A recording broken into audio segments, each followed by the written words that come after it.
Insiden mencekam dan peneroran kembali terjadi kepada Israel di gedung konsulat Israel di Jerman yang ditembaki berkali-kali.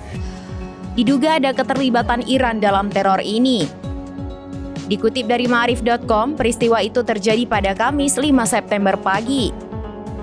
Penembakan itu bertepatan dengan peringatan pembantaian atlet Israel di Olimpiade Munich 1972. Kementerian Luar Negeri menyatakan tidak ada korban jiwa lantaran kantor ditutup dalam rangka peringatan pembantaian atlet Israel itu, sehingga tidak ada korban jiwa ataupun terluka dalam insiden penembakan tersebut. Pihak yang berwajib pun mengaku berhasil menetralisir pelaku penembakan. Sementara baru-baru ini, Dinas Keamanan di Eropa mengungkap dan menggagalkan rencana kejahatan terhadap institusi Yahudi di Jerman dan Perancis. Laporan menunjukkan bahwa Iran merekrut orang-orang dari latar belakang kriminal untuk melakukan serangan tersebut.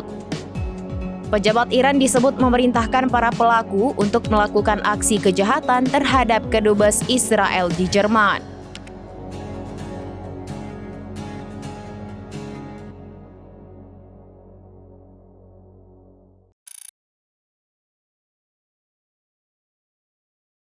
Download Tribun X sekarang, menghadirkan lokal menjadi Indonesia.